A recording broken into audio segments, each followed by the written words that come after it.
Hello friends, स्वागत है आपका आपकी अपने यूट्यूब चैनल AMR क्लासेस में।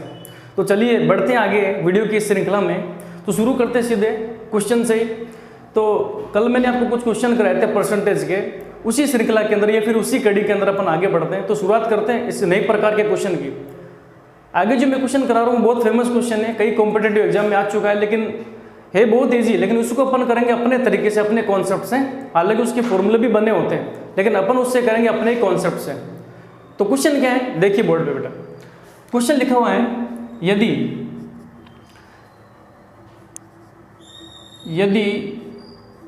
ए की आय बी की आय से, यदि ए की आय बी की आय से 25% अधिक हो, 25% अधिक हो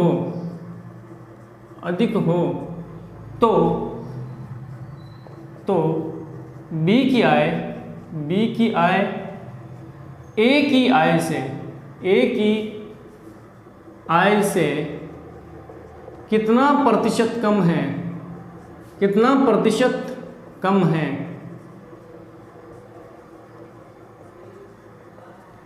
ये क्वेश्चन। ये बड़ा फेमस क्वेश्चन है, आपने कई कॉम्पिटेटिव एग्जाम के अंदर देखा होगा, या फिर कोई सी भी बुक जो कॉम्पिटेटिव एग्जाम से रिलेटेड बुक्स होती है उसमें भी इस टाइप के क्वेश्चन दे रखे होते हैं। तो क्वेश्चन ये आपके पास में, यदि ए की आय बी की आय से 25% अधिक है, यानी ए की आय ज्यादा है बी से, यानी बी की आय कम है और ए की आय ज्यादा है, कितना 25% ज्यादा है, अधिक है, तो बी की आय ए की आय से कितना परसेंट कम है। तो बी की आय जो कम है वो कितना परसेंट कम है ए से, वो आपको पता करना है सिंपल परसेंटेज से। इसके बहुत सारे मेथड होते हैं सोल्व करने के, यानी कि या तो एक तो तरीका ये होता है कि आप किसी वैल्यू का आप अज्यूम कर लीजिए, या फिर 100 को स्टैंडर्ड मान लीजिए, उस तरीके से भी अपन कर सकते हैं। लेकिन यहाँ पर अपन जिस तरीके से करेंगे वो फ्रैक्शनल मेथड होगा, यानी कि सबसे पहले आपको प्रतिशत को फ्रैक्शन फॉर्म में बदलना, यानी कि P/Q फॉर्म के अंदर कन्वर्ट करके इसको करना है, और उसी से कंपेयर करके अपन उस क्वेश्चन को करेंगे। ठीक है, तो देखिए बेटा, यहाँ पर आपको दे रखा 25%, यानी ए की इनकम बी की इनकम से ज्यादा है 25%। मतलब ये हुआ, अगर मैं इसको सॉल्यूशन करता हूँ इसका, तो सबसे पहले आपको क्या करना है कि 25% को फ्रैक्शन फॉर्म में कन्वर्ट करना है, क्योंकि फ्रैक्शन फॉर्म से ही अपन आगे क्वेश्चन को सोल्व करते हैं। जैसे अगर देखिए यहाँ पे 25% है, तो 25% को अगर फ्रैक्शन फॉर्म में कन्वर्ट करते हैं, तो मैंने आपको एक लिस्ट बना रखी थी पिछली क्लास के अंदर, आपको पूरी लिस्ट बनाई थी कि जो कॉमनली यूज परसेंटेज काम में आते हैं उसके फ्रैक्शन फॉर्म मैंने आपको लिस्टेड की थी एक चार्ट के अंदर। तो अगर 25% को फ्रैक्शन फॉर्म में लिखते हैं तो कितना बनता है बेटा, 1/4। अब यहाँ पर जो नीचे लिखा होता है डिनोमिनेटर में, यानी इस फ्रैक्शन के हर के अंदर जो लिखा होता है वो ओल्ड वैल्यू को रिप्रेजेंट करता है, और ऊपर जो लिखा होता है वो इंक्रीमेंट या फिर डिक्रीमेंट को रिप्रेजेंट करता है। इसका मतलब यहाँ पर देखिए बेटा कि यहाँ पर ए की आय बी की आय से 25% अधिक हो, ए की आय बी की आय से 25% अधिक हो, किसकी आय से, बी की आय से। यानी यहाँ पर कंपैरिजन किससे कर रखा है, बी की आय से, यानी ए की आय ज्यादा है किससे, बी की आय से 25% ज्यादा है। तो इसका मतलब ये चार जो रिप्रेजेंट कर रहा है, मान लीजिए 4 बी की आय, सपोज दैट ये आपके पास में जो 4 है वो क्या है, बी की आय है, बी की आय है। अब इसका मतलब ए की आय क्या है, ए की जो इनकम है वो बी से 25% ज्यादा है, यानी 25% ज्यादा है, ज्यादा यानी अधिक है। तो ऊपर वाला जो वैल्यू होती है वो इंक्रीमेंट या फिर डिक्रीमेंट को रिप्रेजेंट करती है। अगर ए की इनकम, इसका मतलब बी की अगर 4 है तो ए की इनकम कितनी होगी, 5 होगी ना, तो मैं लिख देता हूं मैं 1 है। यहाँ पर ये किसको ऊपर था, वृद्धि को रिप्रेजेंट कर रहा है, वृद्धि। इसका मतलब बी की जो आय कितनी, ए की आय जो कितनी होगी, ए की जो आय होगी वो कितनी होगी, 4 + 1 इंक्रीमेंट, यानी एक एक्स्ट्रा, यानी 25% ज्यादा। तो ए की आय कितनी बनेगी बेटा, 5 तो बनेंगे। अगर इसको मैं लिस्टेड करता हूँ यहाँ पे, तो लिस्टेड करें तो यहाँ पर मैं लिखता हूँ बेटा, ये मान लीजिए आपके पास में ये ए की आय है और ये बी की आय है, इस तरीके से। अगर बी की आय 4 है, बी की आय अगर 4 आपके पास में, तो ए की आय कितनी होगी, 5 तो होगी, यानी कि उससे 25% ज्यादा है। इसका मतलब है कि ए की आय और बी की आय, यानी बी की आय आपके पास में 4 दे रखी है और ए की आय आपके पास कितनी है, 5 है, जो कि 25% ज्यादा है। इस 4 का 25% 1 होता है 1। इसका मतलब ये 25% अधिक है, इसकी ए की आय कितनी बनेगी बेटा, 5 बनेगी। अब क्वेश्चन में आगे पूछ रहे हैं, तो बताइए कि बी की आय, बी की जो इनकम होगी वो ए की आय से, ए की आय से, यानी यहाँ पर कंपेयर करना पड़ेगा ए से, यानी ए की तुलना में बी की आय कितनी कम है। आपको पता लग रहा है कि बी की आय तो वैसे भी कम है बी से, लेकिन वो कितना परसेंट कम है। किससे? ए की आय से। तो इसको प्रतिशत में कन्वर्ट करना, आपको पता लग रहा है कि बी की आय, अगर अपन नॉर्मल वे के अंदर बात करें, बी की आय ए से 1 कम है, यानी कि 1 यूनिट कम है। तो अगर इसी चीज को प्रतिशत में बदलें तो इसका मतलब है, अगर मैं बात करता हूँ कमी की, तो मैं लिखता हूँ कि बी की आय कितनी कम है? ए से 1 कम है। यानी मैंने आपको बताया था हमेशा ऊपर की तरफ जो लिखा होता है वो कमी या फिर वृद्धि को लिखा जाता है। तो यहाँ पर अपन बात कर रहे हैं कि बी की आय ए की आय से कितने कम है? तो 1 कम है। किससे? ए की आय से। तो जो बेस होता है जिससे तुलना की जाती है उसको नीचे लिखते हैं। तो ए की आय भी अपने पास कितनी? 5 है, तो 5 को मैं नीचे लिखूंगा। यानी ये फ्रैक्शन फॉर्म बन चुका है किसका? यानी बी की आय 1 कम है ए की आय से, जो कि 5 है। अगर इसी को प्रतिशत में बदलें, आपने बोला कि कितने प्रतिशत कम है, अगर इसको प्रतिशत में कन्वर्ट करें तो मैंने आपको बताया था कि किसी भी नंबर को प्रतिशत में कन्वर्ट करते हैं तो उसको 100 से मल्टीप्लाई किया जाता है यहाँ पर। यानी कि फ्रैक्शन फॉर्म को अगर अपन प्रतिशत में बदलें तो 100 से मल्टीप्लाई किया जाता है। अच्छा 100 से मल्टीप्लाई क्यों करते हैं? मैंने आपको इधर ध्यान से देखिए बोर्ड पे, जैसे मैंने आपको बताया था किसी भी प्रतिशत नंबर को अगर फ्रैक्शन फॉर्म में बदलें, किसी भी परसेंटेज नंबर को अगर फ्रैक्शन फॉर्म में बदलते हैं तो 100 का डिवीजन किया जाता है। जैसे मान लीजिए 2 लिखा हुआ है, 2% है, अगर इसको मैं फ्रैक्शन फॉर्म में बदलूं तो इसको 100 से डिवीजन किया जाएगा इस तरीके से। जब इसको मैं सोल्व करूंगा तो बनेगा 1/50, ये इसका फ्रैक्शन फॉर्म आ गया।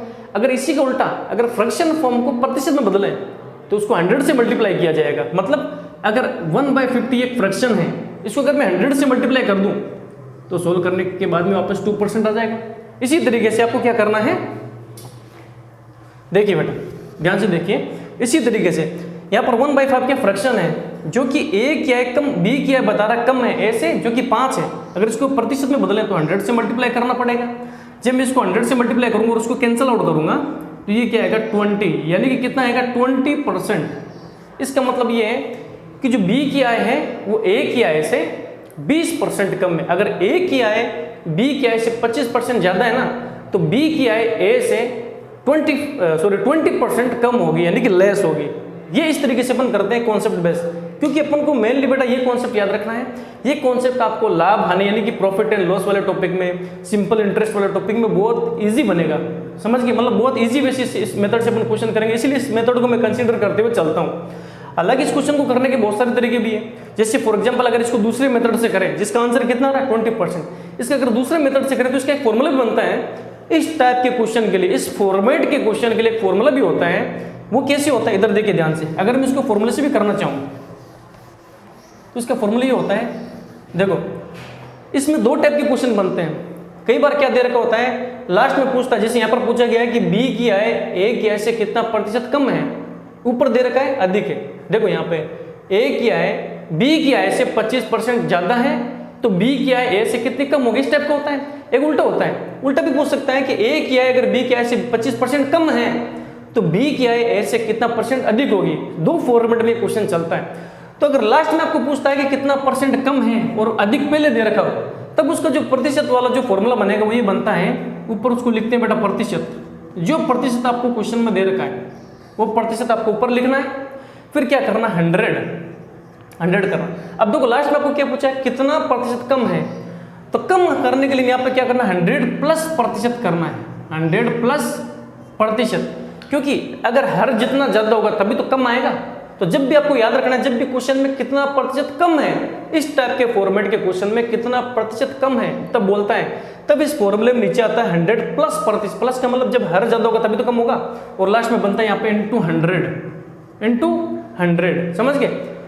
अगर इस फॉर्मेट के अंदर अगर अपन इस वैल्यू को पुट करें तब भी इसका आंसर आएगा। अगर इसको सोल्व करें तो देखो बी क्या है, ए क्या है, कितना % कम है, तो प्रतिशत तो एक ही दे देगा 25%। इसी प्रतिशत को यहाँ पर अपन पुट करते हैं तो सोल्व करते हैं, तो 25 की जगह 25 पुट किया गया, 100 की जगह 100 प्लस प्रतिशत की जगह फिर 25 × 100। जब इसको सोल्व करते हैं तो देखिए क्या बनेगा 25/125, 25/125 × 100, ये तो आएगा बेटा। अब इसको कैंसिल कर लें, देखो 25 से कैंसिल होगा, 25 × 25 और ये 5 टाइम्स कैंसिल होगा, यानी कि 25 5 × 125, ये तो बनेगा 1/5। इस 5 को 100 से कैंसिल करें तो कितना बनेगा 20 तो बनेगा। इसका मतलब तब भी इसका आंसर कितना आएगा 20%। ये एक फॉर्मूला होता है, चाहे तो आप इसको फॉर्मूले से कीजिए, चाहे आप उसको उस फ्रैक्शनल वाले मेथड से कीजिए।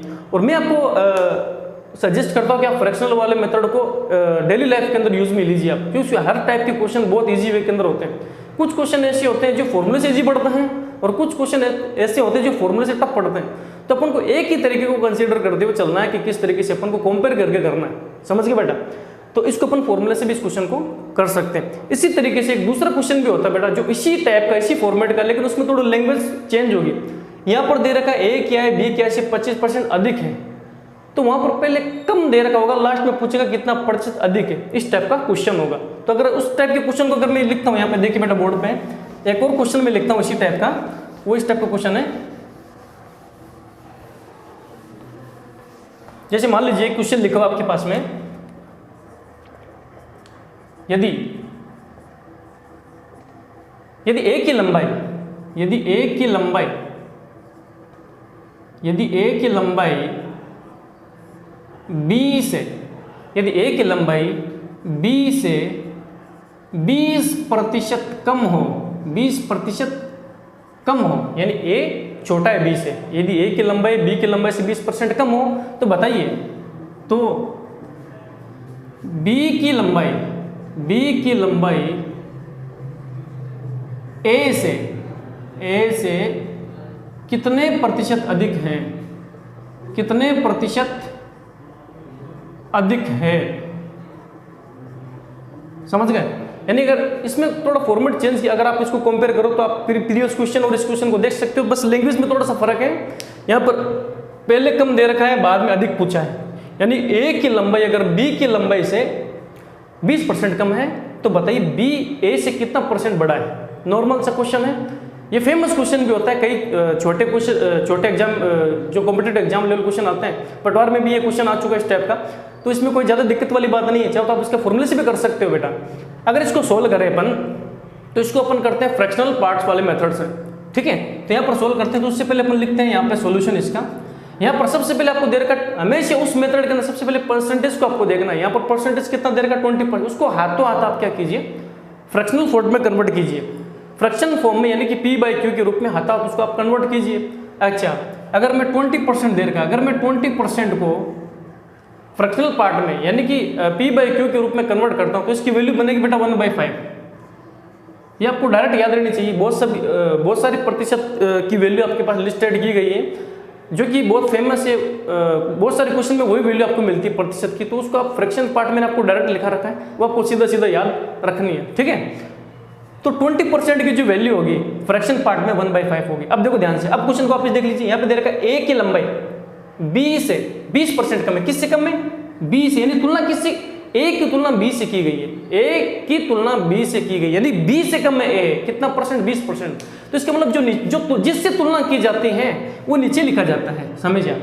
मतलब जिससे तुलना की जाती है, फिर जो ओल्ड होता है वो नीचे लिखा जाता है, फिर इंक्रीमेंट और डिक्रीमेंट जो होता है हमेशा ऊपर लिखा जाता है। इसका मतलब ये किसकी लंबाई को रिप्रेजेंट कर रहा है, बी की, नहीं जिससे तुलना की जाती है उसी को ये डिनोमिनेटर रिप्रेजेंट करता है। तो इसका मतलब बी, ये आपके पास में बी की लंबाई मान लीजिए, ये किसकी लंबाई हुई, बी की लंबाई, और क्वेश्चन में दे रखा है ए बी से बड़ा है, कितना, 20% बड़ा है। तो अगर ये बी है जिसकी लंबाई 5 है, तो ए उससे एक लंबाई और बड़ा होगा, यानी ए की लंबाई 5 + 1 यानी 6 होगी। अगर मैं ए की लंबाई की बात करता हूं, तो ए की जो लंबाई होगी वो कितनी होगी, 5 + 1 = 6, यही तो होगा। अच्छा, इसको यहां पर लिस्टेड करना है, ये मान लीजिए ए की लंबाई, और ये मान लीजिए आपके पास में क्या दे रखा, बी की लंबाई, ये ए की लंबाई और ये बी की लंबाई। अच्छा, यहाँ पर बी की लंबाई अपने फ्रैक्शनल पार्ट मेथड से ये बी की लंबाई कितनी शो कर रहा है, 5 शो कर रहा है, ये आपके पास में दे रखी है 5, और ए की लंबाई कितनी शो कर रहा है, 6 कर रहा है। ये तो हुआ, यानी ये इनका कंपैरिजन हुआ। अगर ए की लंबाई 5 है तो उस जगह, सॉरी, अगर बी की लंबाई 5 है तो उस जगह ए की लंबाई कितनी है, 6 है। नॉर्मल सी बात है। अब यहाँ पर पूछा गया है तो बी की लंबाई ए से कितने % ज्यादा है, भाई सीधी सी बात है। सॉरी, क्वेश्चन में थोड़ा चेंज है बेटा, एक मिनट रुकिए बेटा। यहां पर बेटा बोला गया है कि ए की लंबाई बी से 20% कम है, यानी ए छोटा है बेटा। सॉरी, वो मिस्टेक हो गई थी मेरे से। तो यहां पर आप ध्यान से देखिए, यहां पर दे रखा है कि ए की लंबाई बी से 20% कम है, यानी ए की लंबाई कम है बी से। अगर बी की लंबाई 5 है तो ए ऑब्वियसली छोटा होगा, कितना छोटा होगा, 1 छोटा होगा, ये तो होगा ना बेटा। अच्छा, अगर ये मान लो बड़ा होता तो इसको 1 प्लस करते हैं, और इसमें ए की लंबाई बी से छोटी दे रही है तो 1 माइनस करना है, सिंपल सा मेथड है, ठीक है। चलो इसका मतलब ए की जो लंबाई होगी, ए की जो लंबाई होगी वो कितना होगा 5 माइनस 1 इज इक्वल टू 4, ये तो होगा बेटा। अच्छा उसी तरीके से लिस्टेड करते हैं, मेथड वही रहेगा, बस जो सिली मिस्टेक जो समझने में हो वो आपसे भी नहीं होनी चाहिए कंपटीशन एग्जाम के अंदर। यहाँ पर ठीक है आपको ढंग से पढ़ना, क्वेश्चन को कम है या अधिक है वो चीज़ आपको ध्यान रखनी है। तो चलो मैं इसको लिस्टेड करता हूँ। ये मान लीजिए ए की लंबाई है, ए की लंबाई है, और ये यहाँ पर आपके देखिए बी की लंबाई, ये तो होगा। अच्छा बी की लंबाई कितनी मान रखी है इस फ्रैक्शनल पार्ट मेथड से 5, ए की लंबाई कितनी होगी 4। अब ऑब्वियसली यहाँ पर क्लियर है कि बी की लंबाई ज़्यादा है ए से, और ये पूछा गया है कि बी की लंबाई ए से ज़्यादा तो है, अधिक तो है, कितना परसेंट ज़्यादा है, कितना परसेंट ज़्यादा किससे, ए से। तो बेस किसको माना गया यहाँ पर, कंपेयर किससे किया गया, ए से, यानी कि बी की लंबाई ए से कितना अधिक है, ए से कितना अधिक है यानी कितना प्रतिशत ज़्यादा है। तो पहले ये देखना है कि यहाँ पर ए की लंबाई कितनी है, तो क्योंकि ए से कंपेयर किया गया, ए की लंबाई अपने अकॉर्डिंग 4 है, और बी की लंबाई कितनी ज़्यादा उस ए से 1 ज़्यादा, भाई इसकी 4 है तो उसकी 5 है, मानी ए की तो ज़्यादा है, यानी कि कितने इंक्रीमेंट हुआ उस बी के अंदर ए की तुलना में 1 का, ये तो होगा, यानी इसका फ्रैक्शन पार्ट ये बनेगा। अब इसको प्रतिशत में पूछा गया कितने प्रतिशत अधिक है, तो इसको आप क्या करना है 100 से मल्टीप्लाई करना है। जब 100 से मल्टीप्लाई करेंगे तो आफ्टर सॉल्विंग इसको सोल्व करने पर ये बनेगा 25, यानी इसका आंसर कितना बनेगा बेटा 25%, ये तो आंसर आएगा। तो इसका करेक्ट आंसर है, यानी कि जो बी की लंबाई है वो ए की लंबाई से 25% अधिक है। अगर इसी को भी अगर अपन फॉर्मूले से करना चाहे बेटा तो इसका भी फॉर्मूला बना होता है, बस जो प्रीवियस फॉर्मूला बताया उससे थोड़ा चेंज है। अच्छा किस तरीके का होगा, अच्छा ध्यान से देखिए, इसको मैं मिटाता हूँ। अगर इसके फॉर्मूले को करना है तो इसका फॉर्मूला किस फॉर्मेट का रहता है, वो इस टाइप के फॉर्मेट को, यानी कि ऊपर लिखा होता प्रतिशत, नीचे लिखा होता 100। अच्छा इस प्रीवियस क्वेश्चन में भी इसी टाइप का फॉर्मेट था, ये दोनों क्वेश्चन एक ही फॉर्मेट के तो लगभग, लेकिन यहाँ पर लास्ट में क्या पूछा गया है कितने प्रतिशत अधिक है। अधिक जब भी आता है ना तो नीचे वाला जो डिनोमिनेटर है वो कम रहना चाहिए, तभी तो अधिक वैल्यू बनेगी। वो कम कब होगा, जब उसके अंदर कुछ चीज़ माइनस करेंगे। तो यहाँ पर आता है माइनस प्रतिशत, फॉर्मूले के अंदर क्या बनेगा माइनस प्रतिशत। उस प्रीवियस क्वेश्चन में जिसमें बोला गया था कितना परसेंट कम है तो वहाँ पर प्लस किया गया था। अच्छा इनटू यहाँ पर फिर लिखा जाता है 100, ये इसका फॉर्मूला होता है जिसको अपन फॉर्मूला बेस पे कर सकते हैं। अगर यहाँ पर प्रतिशत की वैल्यू जो कि 20% दे रखी, अगर यहाँ पर पुट करें तो इसका आंसर क्या बनेगा 20/100 माइनस 20 इंटू 100। ये 20 क्या है, जो गिवन परसेंटेज जो क्वेश्चन में दे रखा है। इसको सोल्व करते हैं तो 20/100 माइनस 20 18 बनेगा। 80 बनने के बाद में इसको सोल्व करें आगे तो देखो इस 0 से ये 0 कैंसिल आउट होगा। इसको 2 से कैंसिल करते बेटा, 2 4 जा 8, इसको फिर 2 से कैंसिल करें 5 बनेगा। इसके फिर 4 से कैंसिल करें तो 4 5 जा 20।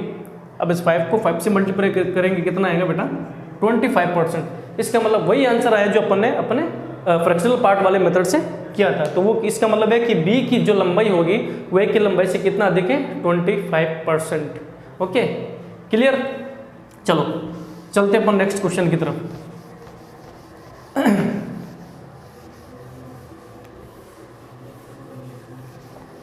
चलते हैं नेक्स्ट क्वेश्चन की तरफ। यदि अच्छा नेक्स्ट क्वेश्चन दे रखा है, यदि जनसंख्या वृद्धि दर 16/2/3% हो तो 2 वर्ष बाद जनसंख्या क्या होगी यदि वर्तमान जनसंख्या 36,000। मतलब मैं एक क्वेश्चन को लिखता हूं, यदि किसी कस्बे की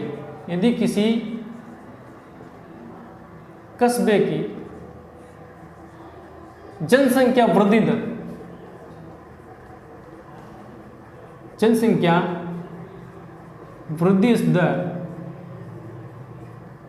16/2/3% हो, 16/2/3% हो तो 2 वर्ष बाद का मतलब होता है कि तीसरे वर्ष के शुरुआत में, यानी तीसरा वर्ष जब स्टार्ट हो रहा है उसके जस्ट स्टार्टिंग में या फिर 2 वर्ष खत्म होने के बाद, एक ही बात होती है। इसको अपन ये लिख सकते हैं, कई बार क्वेश्चन में ये दे रखा होता है कि तीसरे वर्ष की शुरुआत में, तीसरे वर्ष की शुरुआत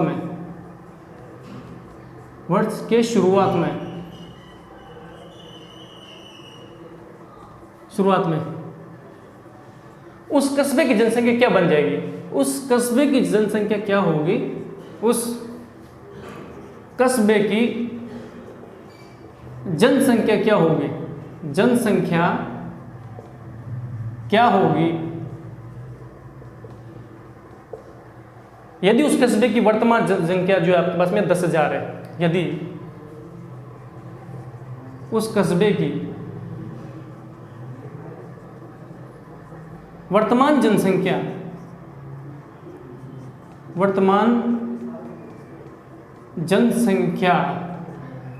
3600 मान लीजिए, क्योंकि क्वेश्चन है डाटा कुछ भी हो सकता है। मान लीजिए 3600 उस कस्बे की वर्तमान जनसंख्या 3600 यानी कि 3600 है। चलो ये क्वेश्चन हो गया।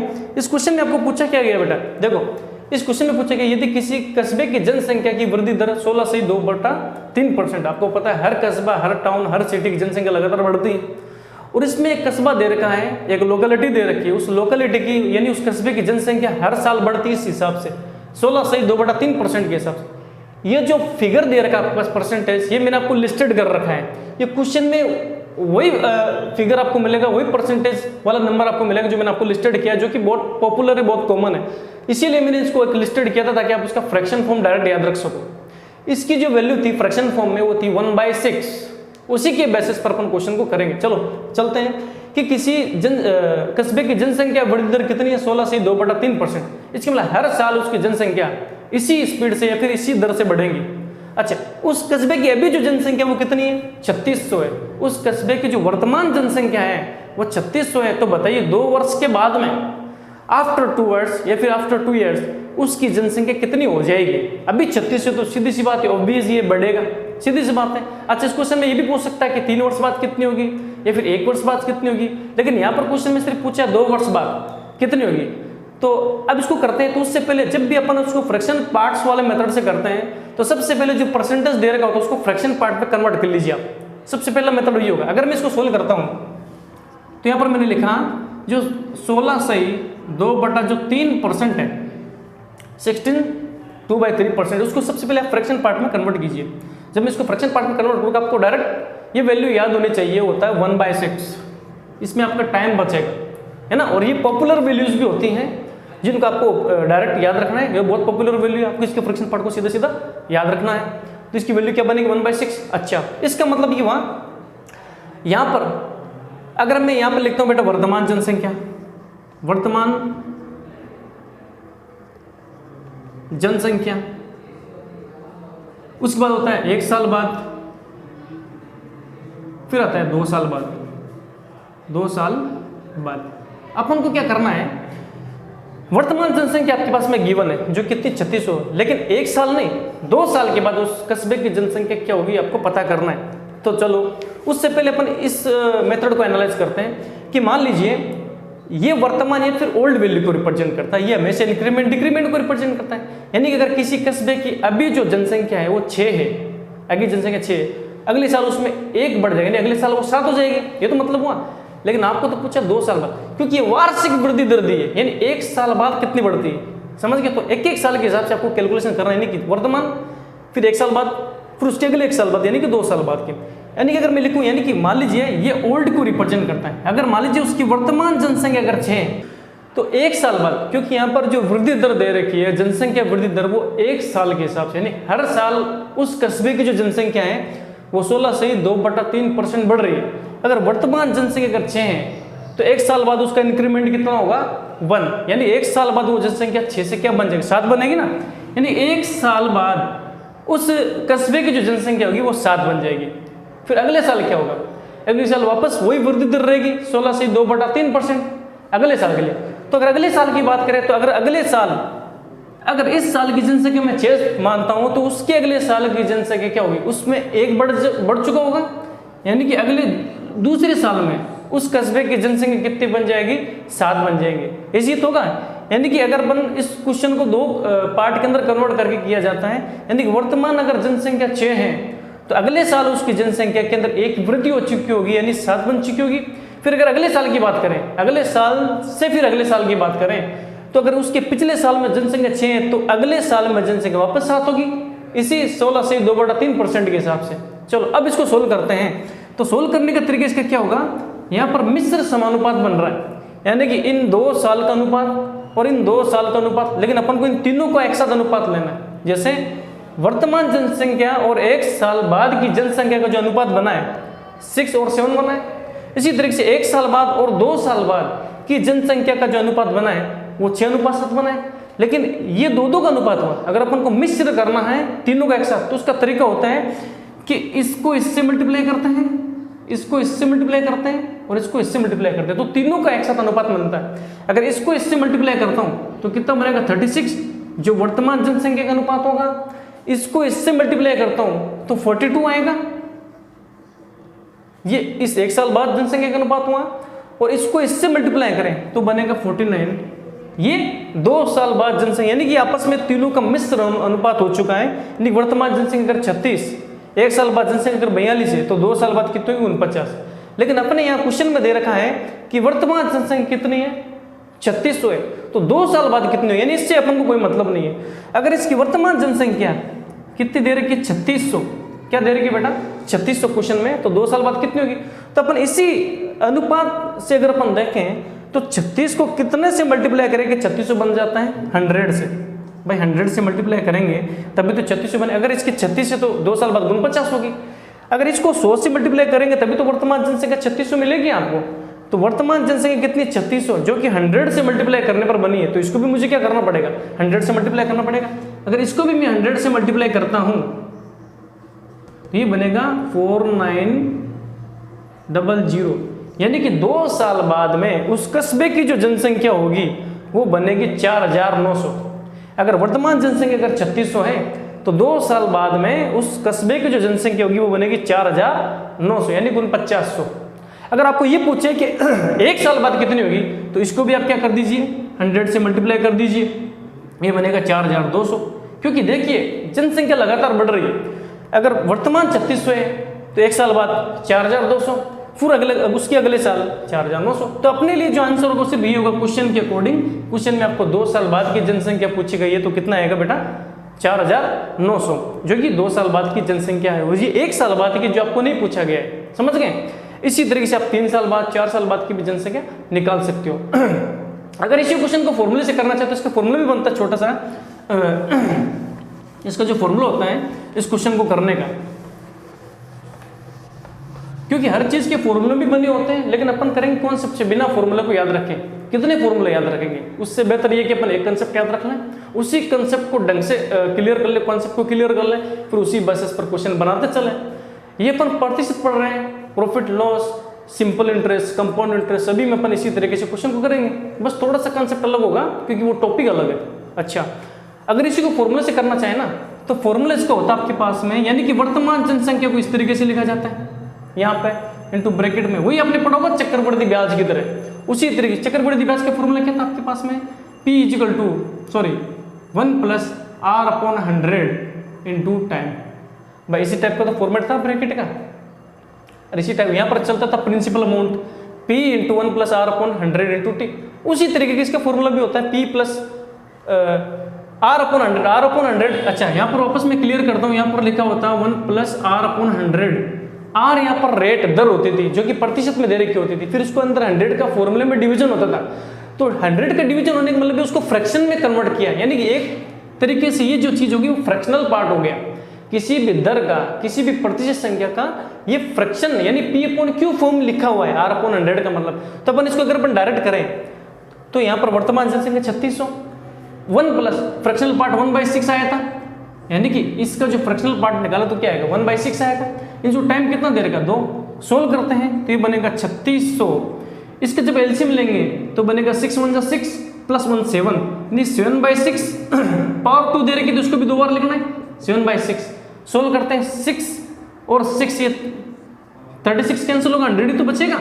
बाय 6 × 6 36 बनेगा, 36 ये 36 कैंसिल होगा, क्या बचेगा 100।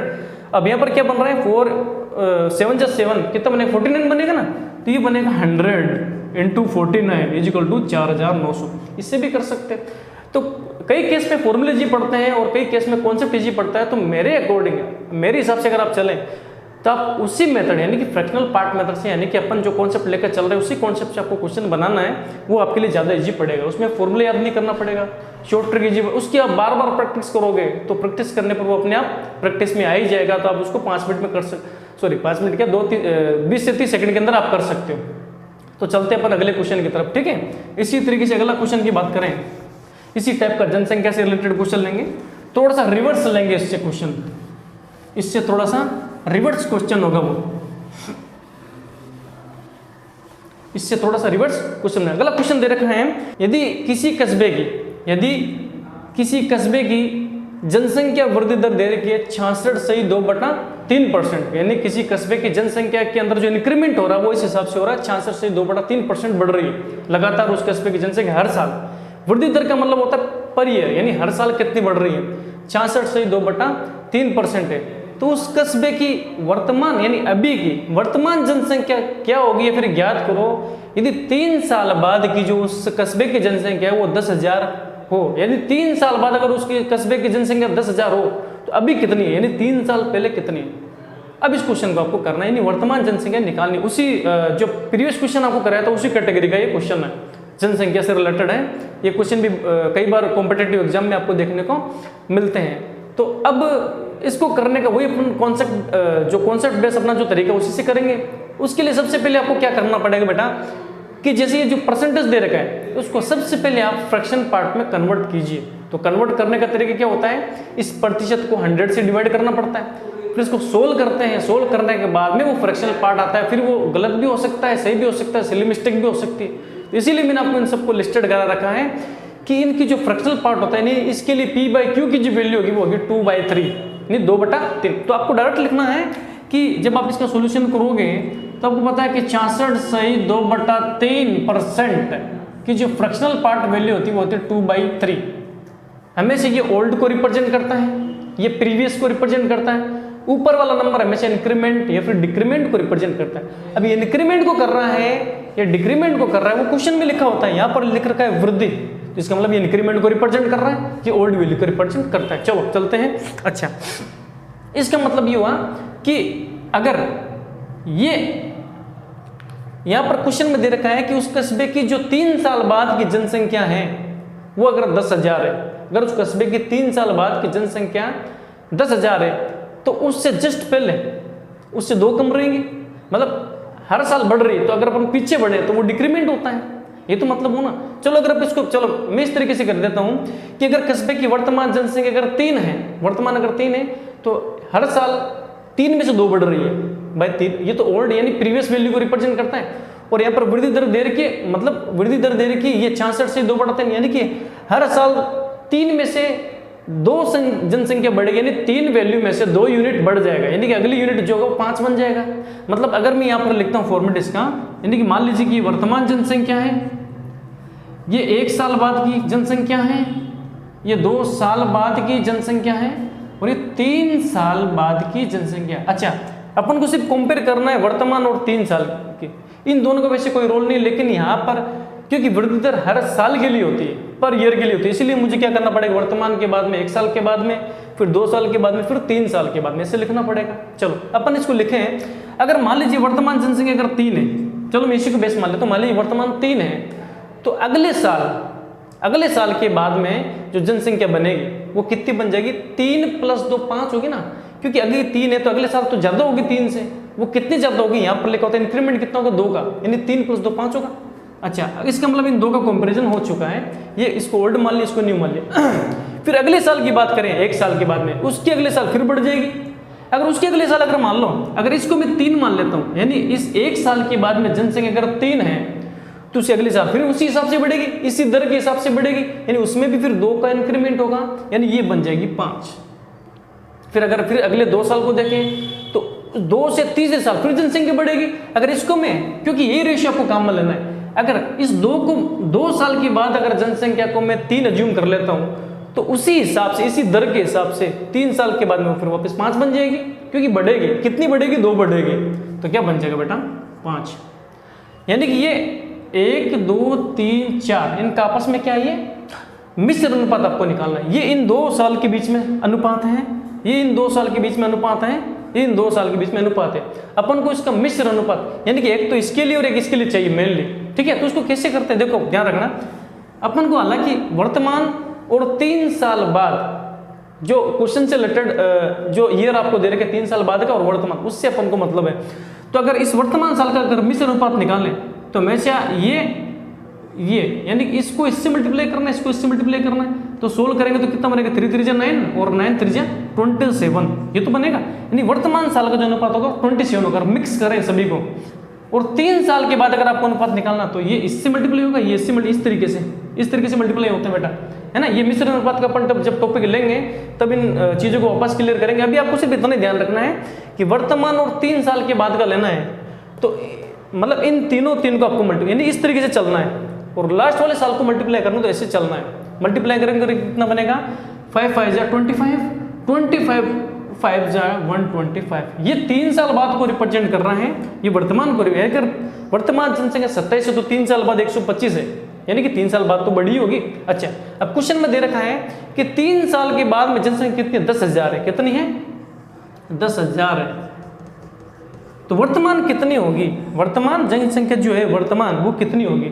ये तो सिर्फ उनका अनुपात दिया है, ये तो सिर्फ उसका अनुपात दिया 27 और 125, लेकिन अपन को एक्चुअल डाटा की तरफ चलना है कि 3 साल बाद जनसंख्या 10,000 है तो वर्तमान कितने हैं। तब आपको ये देखना है कि इस 125 को किससे मल्टीप्लाई करें कि 10,000 आता है। तो इसको चेक करने का तरीका ये होता है कि आप इस 10,000 को यहाँ लिखिए ऊपर और 125 को नहीं, इसको सोल्व करने पर ये लगभग 80 आता है। कितना बनेगा बेटा 80, यानी आपको 80 से मल्टीप्लाई करना पड़ेगा। अगर 125 को मैं अगर 80 से मल्टीप्लाई करता हूँ, 80 से मल्टीप्लाई करूंगा तब ये 10,000 बनेगा, ठीक है। आप उसको अलग से सोल्व करके भी देख सकते हो। यानी 80 को अगर मैं इससे मल्टीप्लाई करूंगा तो ये 10,000 बन चुका होगा। इसका मतलब मुझे इसको भी 80 से मल्टीप्लाई करना पड़ेगा। इसको अगर मैं 80 से मल्टीप्लाई करता हूँ 80 से, तो देखो ये 0 का 0 लिखा जाएगा, ठीक है। 8 को 7 से मल्टीप्लाई करें, 8 7 जा 56, यहाँ पर 6 आगे कैरी 5 चला जाएगा। फिर 8 को 2 से मल्टीप्लाई करें, 8 2 जा 16, 16 प्लस 5 21, ये आएगा 21। इसका मतलब उसकी जो वर्तमान जनसंख्या थी वो कितनी थी 2160, और 3 साल बाद उसकी जनसंख्या इसी दर के हिसाब से बढ़ती हुई कितनी पहुंच गई 10,000 के आसपास। तो इसका मतलब उस कस्बे की जो वर्तमान जनसंख्या थी वो थी 2160। इसी तरीके से बाकी क्वेश्चन को भी अपन जनसंख्या से रिलेटेड जो क्वेश्चन है वो इसी तरीके से करेंगे। तो आई होप आपको जो मैंने पढ़ा है आपको क्लियर हुआ होगा, समझ में आया होगा, और जो मैं कंसेप्ट लेकर चल रहा हूँ वो कंसेप्ट आपको क्लियर होगा। तो मिलते फिर अपन नेक्स्ट क्लास में इसी कंसेप्ट से रिलेटेड बहुत डिफरेंट टाइप के क्वेश्चन को लेके आएंगे अपन कल आपके लिए, और उनको सोल्व करेंगे। बहुत सारे क्वेश्चन हैं इस परसेंटेज से रिलेटेड टॉपिक के, तो 1 बाय 1 अपन को देखते चलेंगे, और उसी बेसिस पर या फिर उसी टाइप के क्वेश्चन ही आपको कॉम्पिटिटिव एग्जाम के अंदर मिलने वाले। मैं लगभग आपको 70-80 टाइप के क्वेश्चन नहीं अलग अलग डिफरेंट टाइप के क्वेश्चन करूंगा, तो उन्हीं में से कोई भी क्वेश्चन आपको कॉम्पिटिटिव एग्जाम के अंदर देखने को मिलेगा। और आपको जो दर देखने को मिलेगी जो मैंने आपको लिस्टेड की है लगभग उसी टाइप की दर आपको मिलने वाली है। तो आपको इसी शॉर्ट ट्रिक को अपनाते हुए आगे चलना है। तो धन्यवाद।